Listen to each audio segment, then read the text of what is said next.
Dear student, आज हम 6 सदस्यों वाले विषम चक्रीय यौगिकों में पिरिडिन की स्टडी करेंगे। पिरिडिन बनाने की विधियाँ सिंथेसिस। नंबर 1 पे एसिटिलीन से एक रक्त तप्त नली में से एसिटिलीन व हाइड्रोजन साइनाइड के मिश्रण को जब हम गुजारते हैं तो हमको पिरिडिन प्राप्त होता है। दूसरी अभिक्रिया है फ्यूरेन से टेट्राहाइड्रोपरफ्यूरिल अल्कोहल की रिएक्शन अमोनिया के साथ 500 डिग्री सेंटीग्रेड पर कराने पर हमको पिरिडिन प्राप्त होगा। थर्ड रिएक्शन है पेंटामेथिलीन डाई एमीन हाइड्रोक्लोराइड। इसको गर्म करने से पिप्रिडिन बनता है जो 573 केल्विन H2SO4 के साथ में रिएक्शन करके हमको पिरिडिन प्राप्त होगा। फोर्थ रिएक्शन औद्योगिक विधि एसिटिलीन अमोनिया और अल्कोहल की उपस्थिति उत्प्रेरक में काम लेंगे एल्यूमिना की रिएक्शन कराने पर हमको पिरिडिन प्राप्त होता है। ये तो पिरिडिन बनाने की अभिक्रियाएं थी। आगे है केमिकल रिएक्शन, रासायनिक अभिक्रियाएं। सबसे पहले हम लेंगे इसके अंदर क्षारीय गुण। क्षारीय गुण में पिरिडिन पिरोल से अधिक क्षारीय होते हैं। संरचना की दृष्टि से यदि हम इसकी नाइट्रोजन युक्त विषम चक्रीय यौगिक पिरोल के साथ तुलना करें तो यह पिरोल से कहीं अधिक क्षारीय होते हैं। इसका मुख्य कारण यह है कि पिरोल के अणु में नाइट्रोजन परमाणु का एकांकी इलेक्ट्रॉन युग्म वल्ले के एरोमेटिक षष्टक में भाग ले लेता है।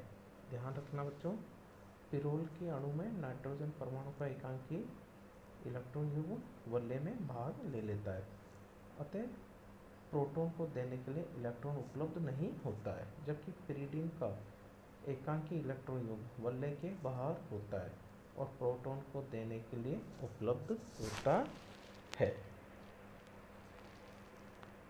तो आगे हम इसकी एक और रिएक्शन देखेंगे। बच्चों ध्यान देना, यदि हम पिरिडिन के क्षारीय गुण की एलिफेटिक तृतीयक एमीन के साथ तुलना करें तो हम पाते हैं कि क्षारीय गुण तृतीयक एमीन की तुलना में पिरिडिन में काफ़ी कम होते हैं। पिरिडिन में ट्राइमेथिल एमीन से क्षारीय गुण कम होते हैं। इसका मुख्य कारण यह है कि इसकी संरचनाओं से स्पष्ट है कि एलिफेटिक तृतीय एमीन में नाइट्रोजन परमाणु sp3 संकरित अवस्था में है, जबकि पिरिडिन में नाइट्रोजन परमाणु sp2 संकरित अवस्था में है। अतः पिरिडिन का एकांकी इलेक्ट्रॉन युग्म नाइट्रोजन के नाभिक के अधिक नज़दीक होगा, अधिक आकर्षण बल से बंधा रहेगा।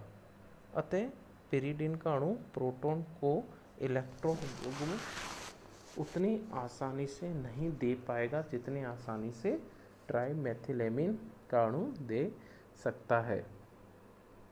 अतः इस स्थिति में पिरिडिन ट्राइमेथिलेमीन की तुलना में दुर्बल क्षार की भांति व्यवहार करता है। अतः बच्चों हम कह सकते हैं कि पिरिडिन में जो नाइट्रोजन परमाणु sp2 संकरित अवस्था में है, यह नाभिक से अधिक आकर्षण बल से बंधा रहेगा। तो अधिक आकर्षण बल से बंधा होने के कारण प्रोटॉन को इलेक्ट्रॉन युग्म आसानी से उपलब्ध नहीं कर सकेगा, जबकि ट्राइमेथिलेमीन में नाइट्रोजन sp3 संकरित अवस्था में है, जिसके कारण से ये अपने आकर्षण बल से नाभिक से ज़्यादा आकर्षण बल से नहीं बंधा रहेगा तथा अपने इलेक्ट्रॉन प्रोटॉन को आसानी से उपलब्ध करा देगा, जिसके कारण से ट्राइमेथिलेमीन पिरिडिन से अधिक क्षारीय होगा।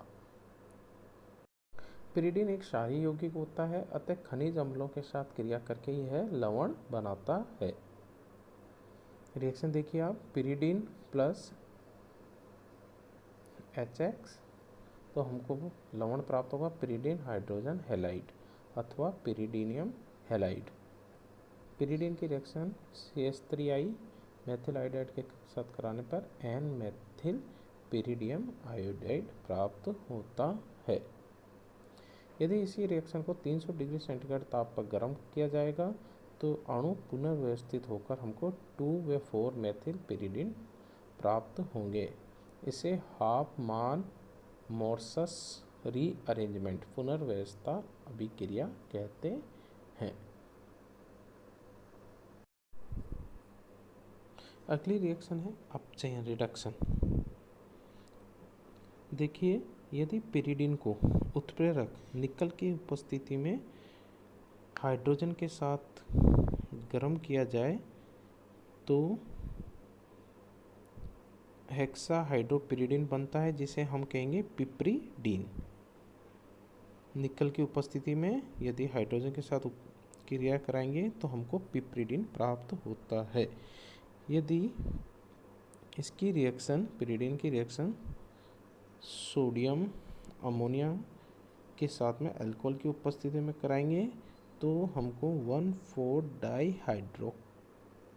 हाइड्रोपिरीडिन प्राप्त होगा। इस अभिक्रिया को बर्च रिडक्शन भी कहेंगे, बर्च अभिक्रिया।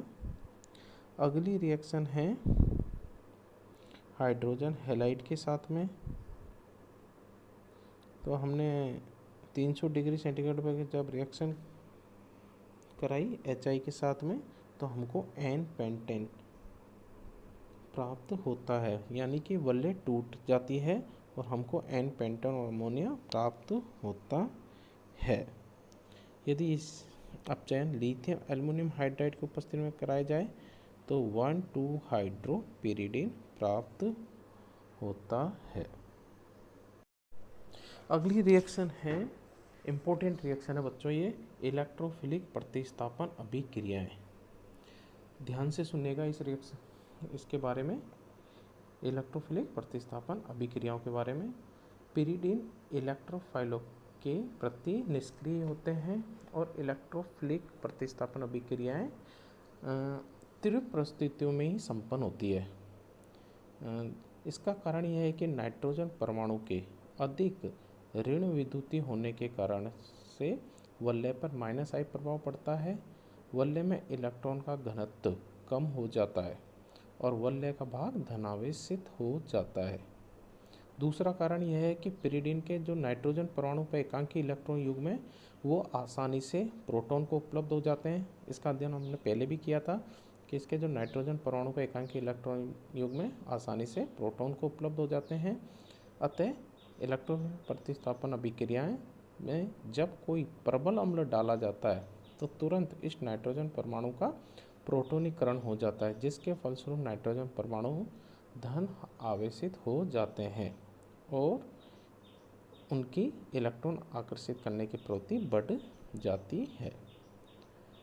-I प्रभाव, चूँकि तो ध्यान देना इसमें, -I प्रभाव चूँकि ऑर्थो व पैरा, ऑर्थो पैरा कहाँ पर होगा इसमें, 2, 4, 6 स्थितियों पर।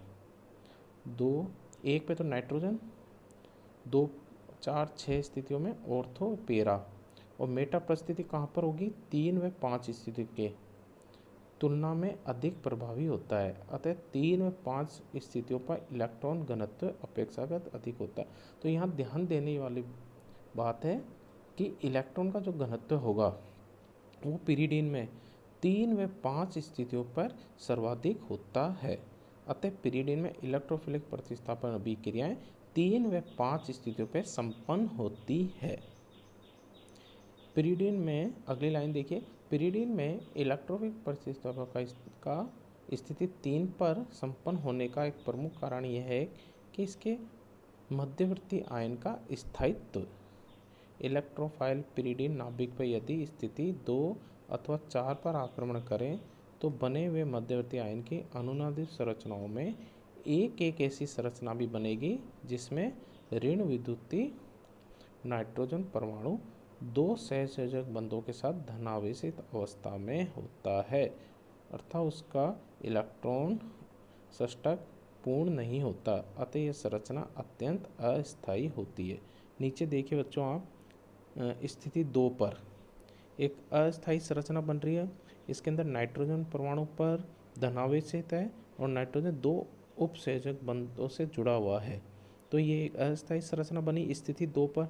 स्थिति 4 पर भी देखिए आप एक अस्थायी संरचना बन रही है, वही नाइट्रोजन परमाणु पर धनावेश है, जबकि स्थिति 3 पर कोई अस्थायी संरचना नहीं बनती है। ये देखिए बच्चों, कोई अस्थायी संरचना नहीं बनती, नाइट्रोजन परमाणु पर धनावेश इनमें से तीनों पे अनुनादित संरचनाओं में कहीं पे भी नहीं है, तो इसमें कोई अस्थायी संरचना नहीं बनती है। जबकि स्थिति 2 एवं स्थिति 4 ये कौन सी स्थिति रहेगी, ऑर्थो और पैरा वाली, इन पर अस्थायी संरचना बनेगी, जबकि मेटा वाली संरचना में कोई अस्थायी संरचना नहीं बनती है, जिसके कारण से पिरीडिन में इलेक्ट्रोफिलिक प्रतिस्थापन कहाँ पर होगा, स्थिति 3 पर संपन्न होता है।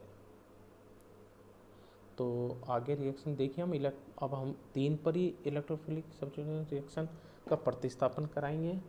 नंबर 1 पर नाइट्रीकरण में हम सघूम HNO3 की रिएक्शन जब पिरीडिन के साथ में सांद्र H2SO4 की उपस्थिति में कराते हैं तो हमको नाइट्रोपिरीडिन प्राप्त होता है। कौन सा नाइट्रो होगा, 3 नाइट्रोपिरीडिन, क्योंकि 30 पोजीशन 3 पर ही इलेक्ट्रोफिलिक सब्स्टिट्यूशन रिएक्शन होगी, तो हमको 3 नाइट्रोपिरीडिन प्राप्त होगा। सल्फोनीकरण कराएंगे H2H2O7, इसको हम कहेंगे ओलियम। जब हम ओलियम से इसका सल्फोनीकरण कराएंगे HgSO4, जिसको हम कहेंगे मर्क्यूरिक सल्फेट। 200 डिग्री सेंटीग्रेड की उपस्थिति में जब हम इसका सल्फोनीकरण कराएंगे तो हमको पिरीडिन 3 सल्फोनिक अम्ल प्राप्त होता है। बच्चों ध्यान देना, इसमें भी पिरीडिन 3 सल्फोनिक अम्ल। अगली रिएक्शन है हैलोजनीकरण। क्लोरीन के साथ में जब पिरीडिन की रिएक्शन हम कराएंगे एल्युमिनियम क्लोराइड की प्रेजेंस में, तो हमको 3 क्लोरोपिरीडिन प्राप्त होता है। अगली ब्रोमीन से कराएंगे चारकोल 300 डिग्री सेंटीग्रेड पे, तो हमको 3 ब्रोमोपिरीडिन तथा 3,5 डाई ब्रोमोपिरीडिन प्राप्त होता है। यदि हम टेम्परेचर बढ़ा दें 500 डिग्री सेंटीग्रेड कर दें तो हमको 2 ब्रोमोपिरीडिन तथा 2,6 डाई ब्रोमोपिरीडिन प्राप्त होता है। तो ये मुक्त मूलक क्रिया के द्वारा संपन्न होती है। जो चीज़ 2 और हमको 2,6 डाइब्रोमोपिरीडिन प्राप्त हो रहा है ब्रोमो, यह मुक्त मूलक द्वारा संपन्न अभिक्रिया होती है। तो बच्चों नेक्स्ट टर्न पे हम अगली रिएक्शन पढ़ेंगे इसकी।